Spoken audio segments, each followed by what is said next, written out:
Today on What's Next. People think that when they see cancer. I'm here to tell you it's not over and show other women and men that they can do the same and don't just lay there and take it.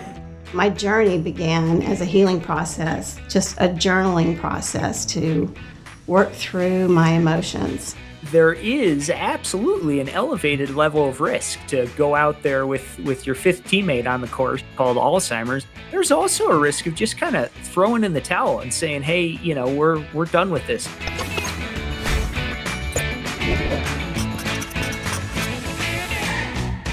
Hello and welcome into What's Next. I'm Mark Middleton, and if you haven't heard by now, there is an entirely new life stage. It's an opportunity for 2, 3, and even 4 decades of active life beyond what's considered to be normal retirement age. And that begs the question, what's next and how the heck do we prepare for it? How do we seize new opportunities and recover from new setbacks?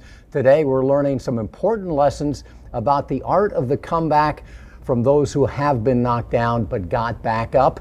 And I'm joined today by 3 familiar faces who have been out there telling the stories of ordinary people who are living extraordinary lives each and every day. We've got Cecily Wilson, Amy Sweezy, and Bill Schaefer. Billy?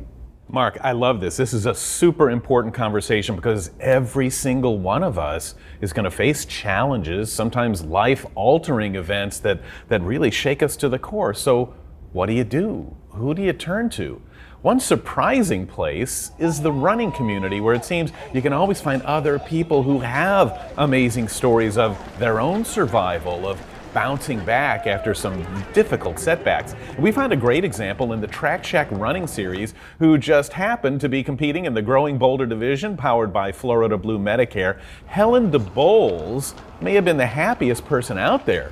I mean, there was a time she thought she would never survive her battle against breast cancer, but one of the things that helped her fight to get her life back was organized running. In fact, it made such a difference that she couldn't wait to share what she's been through.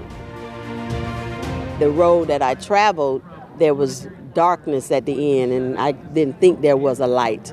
Helen Deboles thought her life was over, facing chemo, radiation, and multiple surgeries for breast cancer. She had endured too much pain and was left feeling too little hope. Absolutely. People think that when they see cancer, they hear cancer. But I'm here to tell you it's not over. I woke up, I got a kick in the butt, and I'm here. So I'm trying to just do this thing called life and keep moving ahead and show other women and men that they can do the same and don't just lay there and take it. What is up? Good morning. Part of that kick in the butt was to take charge of her health. It's why she signed up for the Track Shack You Can Finish 5-mile run at the University of Central Florida. Go, Helen! At race time, Helen was anxious, crowded in a sea of other runners, every age, every level of fitness, and every reason for being there. The start is always exhilarating, and Helen got off to a good one. She felt an inner confidence, something positive that came from nearly dying. Because she learned she was tougher than she thought, and she learned to harness that strength, that resolve, to fight for herself and for others as an example. Even her sister was there at the break of dawn to watch her run. Just like she said, she got me out of that bed this morning. I actually just went to sleep. I'm like, you know what? But because I know it's so dear to her heart to be here, and it's so dear to her heart to fight, I couldn't stay in the bed either. I'm like, let me just get on up. So I got on up and I came, and I'm going to be by her side all the way to the end. With her sister cheering, Helen was on the move. 2 miles in, and she was keeping a solid pace, steady and strong. But 5 miles is a long way, and around the 4th, her knee began to stiffen. She tried to push through, but it kept getting worse. Would she have to stop, she wondered? But Helen knows a little something about how to deal with pain. Don't give up. Always push through it. Perseverance, that's what it's all about. So what makes it worth it? The finish line. to get through it. What do you feel when you see that line, when you get there? Ooh, like a burst of yes. The energy pops up like, I'm here, and just so overwhelming. And the last time I just started crying because when I said I was late and I didn't think I would make it, but I did. It tells you And Helen is alive. Absolutely. I'm alive and I'm a survivor. And I want to keep pushing forward because life is good and I don't want to leave right now. Helen Deboles did it. At the age of 56, she conquered a 5-mile run. This cancer survivor is out to show us that we can be so much stronger than we think. You okay? It's me. Your knee was killing you the whole way through. You could barely fight through the pain. Why is it worth it? Because I didn't want to give up. I wanted to push through it. That's what I keep going back to, perseverance. Push, push, push. And it's well worth it in the end. What does it mean to you, Helen, every time you cross that finish line? I accomplished something. I accomplished and I didn't give up. It means a great deal. Because when you give up, it seems like I didn't try hard enough.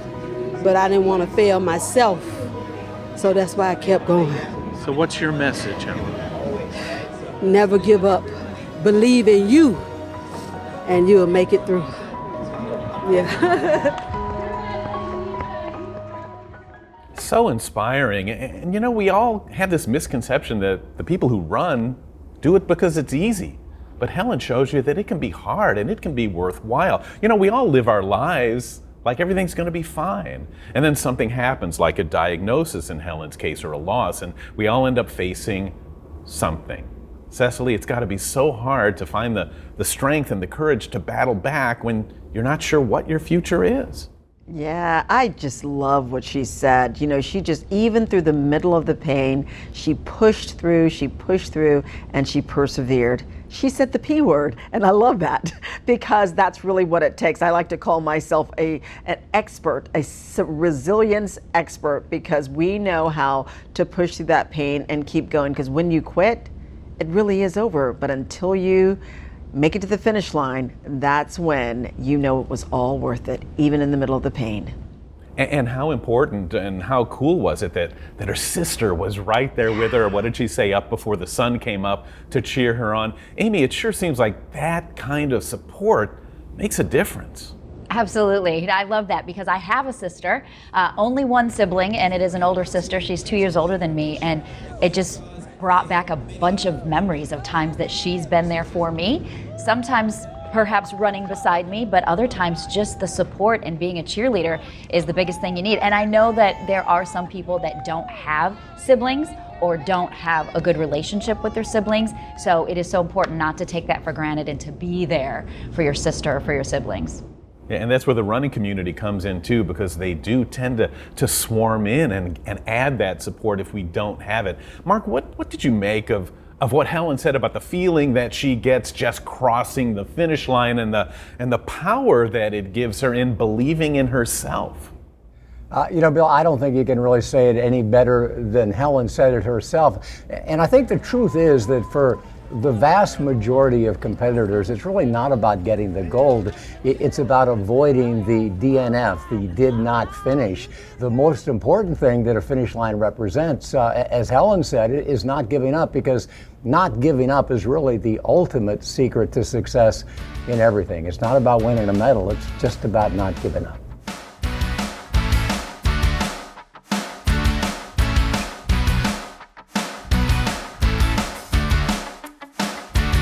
And it was like a force that came through me.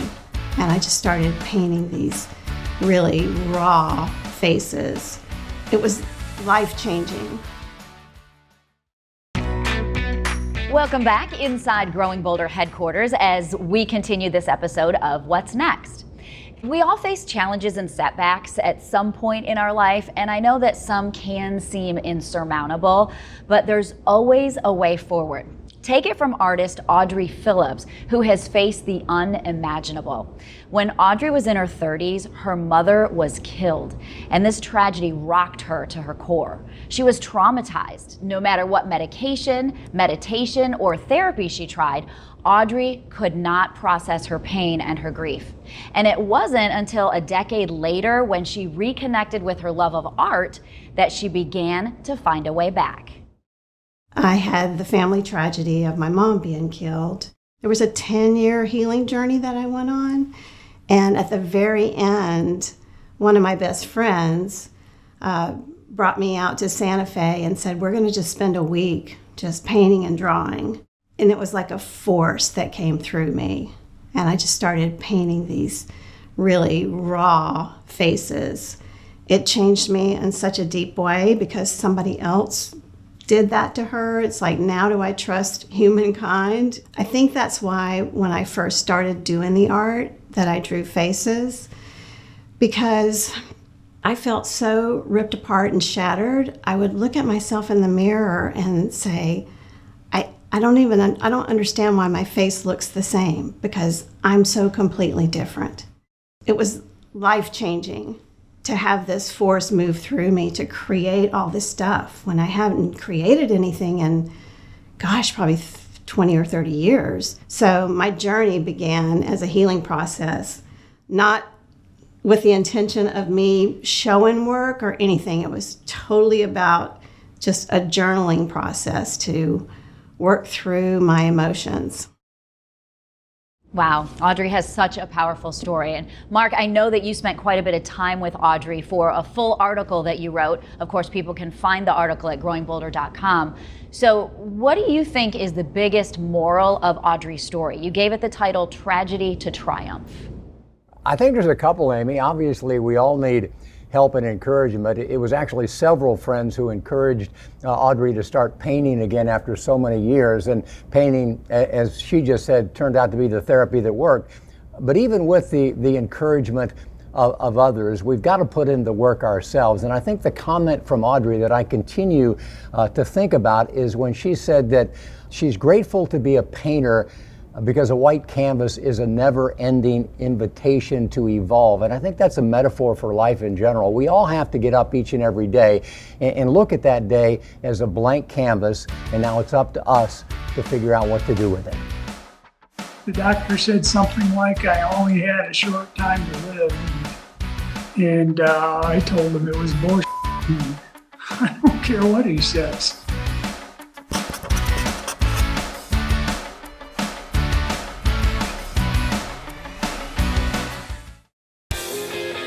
Welcome back to What's Next, and the next time you're out for a walk or maybe at the gym, going for a drive, or doing some yard work, why not listen to Growing Boulder's Fountain of Youth podcast? It's an uplifting, thought-provoking chat with older athletes, lifestyle influencers, health and well-being experts, celebrities, and of course ordinary people, all of them delivering the message that regular physical exercise is the key to active, healthy aging. You can subscribe to the Fountain of Youth podcast at Spotify, Apple Podcast, and more. On a recent episode, I talked with Travis Macy and his father, Mark Mace Macy. These guys are both icons in the world of endurance racing. And back in 2018, they were suddenly faced with what would be the biggest challenge ever when Mace was diagnosed with early onset Alzheimer's. And everybody, including Mace's doctor, said that their days of competing in the world's toughest races were over. Everyone, that is, except Travis and Mace themselves, who not only kept going, they've actually written a book about it. I think a lot of people tell anyone they're crazy for doing the world's toughest race. And, we knew, yes, there is absolutely an elevated level of risk to go out there with your fifth teammate on the course, is this unknown teammate called Alzheimer's. And we had no idea what the hell was going to happen. So there is risk to that. But we also realized there's also a risk of just kind of throwing in the towel and saying, hey, we're done with this. Or, these stories that get in our head are, I'm too old, or I got this diagnosis, or, whatever. We kind of realized, this is really important to us, and this is an opportunity that may not come back. So let's go out there and try it. I'll tell you right now, I'm not going anywhere. You know, I'm happy. I'm perfectly well, and yeah, I'm going to keep at it, and I'm not going to quit. Mace, one of the things I love about the book is that it shares some of the excerpts from your journal that you have written for years. And I know some of those early excerpts, maybe the first one after you got diagnosed, you were not pleased with the diagnosis. Can you tell us a little bit about what you wrote in your journal that day or that week? The doctor said something like I only had a short time to live, and I told him it was bullshit. I don't care what he says. I think you remembered it perfectly. You know, what have you learned about life in general from your journey, Travis? What's the moral of the story? I think a lot of us who like these endurance sports, we're kind of naturally extreme people, right? You know, either I'm 300% in or I'm totally out, or something is good or something's bad. I'm just realizing there's a lot more gray in life, right? You know, things still can be really good if you're doing the race that you used to win, or you used to be on the podium and now you're middle of the pack. You know, that's fine. Keep on going as fast as you can, as slow as you must. Embrace that uncertainty, embrace that gray area, and just keep making the most of it, you know, as a team. As fast as you can, as slow as you must. It's a mantra that any one of us can apply to our own lives. Travis made another great point about risk, which technically is defined as the chance that something other than what we expect might occur. And most of us only focus on negative risk, the chance that something or some outcome that is worse than expected might happen. But you know, there's also positive risk, the chance that something better than expected might happen. And that's exactly what has happened with the Macy's. You can listen to that entire episode of Fountain of Youth on Spotify, Apple Podcast, and more. That brings us to today's bold social video of the week, which comes from a TikTok user who was moved by a quote from author, podcast host, and lecturer Brene Brown, reminding us about the importance of encouraging one another. One of the things that we talk a lot about in our family with our kids, starting probably in third or fourth grade, when friendship stuff starts getting dicey, is candle blower outers. And this is a big lesson that we teach to our kids. We always say, you know, you've got this flame, and this is your spirit, and this is your soul, and this is your light. And sometimes it'll shine really, really bright. And you want to surround yourself with people who, when it's shining bright, think, wow, what a beautiful light. And you want to be the type of friend that when people's lights, you know, when your friend's light is shining, you say, man, that's a great light. And you want friends who protect your light. We don't want to surround ourselves with candle blower outers. How many of you have had that experience? Yeah. We want someone who has room in their life for our light, because our light comes with us. All right, welcome back to What's Next. Are you one of our 1 million Facebook followers? If not, you're missing out on an opportunity to engage with us right here on the show. Every Monday, we ask our followers to weigh in on the Your Take question of the week. This time, we asked, who is someone who supported you in tough times? Nancy Deboles says, my daughters and my close friends help me up and raise me up because they listen without judgment. I love them dearly. Demi Vance responded by saying, my Aunt Cindy, she is an amazing person. She has done a lot for me and I have not asked for anything. She is the best. So, who is someone who has supported you during those tough times and how do they really help? I'm going to bring up family. I mean, I think it's kind of a no-brainer, but maybe not for everybody. They don't have a supportive family, but I do. My parents, my sister, I mentioned my sister earlier in the program. I have some friends who seem like family. But yeah, those are the people that when something happens and you're dealing with tragedy, they're the ones that are there for you and they just drop everything and show up. And I think that's key. Yeah, I agree, and I don't want to be the guy at a big award show who forgets to mention my parents or my wife, so let me get that out of the way. But I want to go out of the box just a little bit and give a shout out to our pets for their unconditional love, because, you know, to have something always excited to see you, very quick to forgive you, is incredibly valuable. I think pet therapy is a great, great resource. And that said, folks, as you've seen, we've met some inspiring men and women today whose struggles are all vastly different, but I think there really is a common thread shared by all, and that is they were only able to move forward because they did receive encouragement. They did receive emotional support from others, and it's that support that enables us to cope with stress, to build resilience. It's that encouragement that boosts our confidence and our self-esteem and fosters a sense of belonging. So, be an encourager, or as Brene Brown would say, don't be a candle blower outer. We'll see you next time.